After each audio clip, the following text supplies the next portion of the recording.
আমরা তো আগে যেমন জানতাম যে আমাদের উত্তরবঙ্গে সবসময় তাপমাত্রা বেশি হয় এবং এটা আমরা অনেক দিনে দেখি, কিন্তু এখন আমরা দেখতেছি যে ধীরে ধীরে আমাদের ঢাকাও কিন্তু একটা উত্তপ্ত কড়াইয়ের মতো হয়ে যাচ্ছে। এটার এবং ভবিষ্যতে কিন্তু আরও বাড়বে। আমরা যদিও একটা বিষয় আমরা জানি যে আমরা যারা জলবায়ু নিয়ে কাজ করেন, জলবায়ু পরিবর্তন নিয়ে, তারা সবাই জানেন যে একটা নির্দিষ্ট সময়ে জলবায়ুর পরিবর্তন ঘটবে, এটা আস্তে আস্তে আস্তে, কিন্তু সেটা কিন্তু এখন আর নাই। এখন কিন্তু এত দ্রুত ঘটছে যেটা বিজ্ঞানীরা যে ধারণা করছিল তার চেয়ে অনেক দ্রুত ঘটতেছে। যেমন এই পরিস্থিতিতে আমরা দেখি শুধু বাংলাদেশ না, যদি আমি একটু আন্তর্জাতিকভাবে বলি, আমাদের এশিয়া, ইন্দোনেশিয়া থেকে শুরু করে সেই অঞ্চল, আবার এদিকে দুবাই এবং ওই এলাকায় বৃষ্টি, এদিকে এত খরা, যে এই যে দুইটা যে বিপরীত ধর্মী, এটা কিন্তু একটা জলবায়ু পরিবর্তনের একটা বড় বিরূপ প্রভাব এটার কারণ।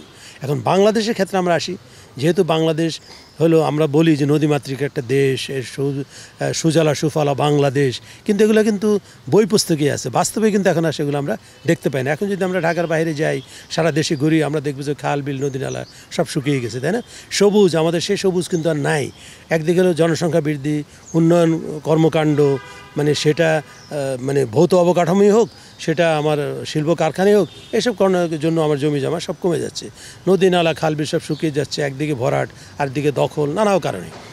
অথচ এগুলা কিন্তু অত্যন্ত গুরুত্বপূর্ণ। আজকে যদি আমরা এইটা মানে তাপমাত্রা যে ভয়াবহতা আমরা দেখতেছি, এটা যেভাবে বাড়তেছে, ভবিষ্যতে এটা আরও বাড়তে থাকবে।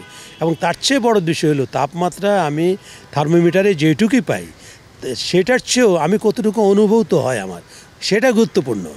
এমন দেখা যাচ্ছে যে ঢাকাতে এমন এলাকা আছে যেখানে আমি তাপমাত্রা যদি আমার থার্মোমিটারে 40 দেখায়, আমার অনুভূত তাপমাত্রা হয়ে যায় 47-48।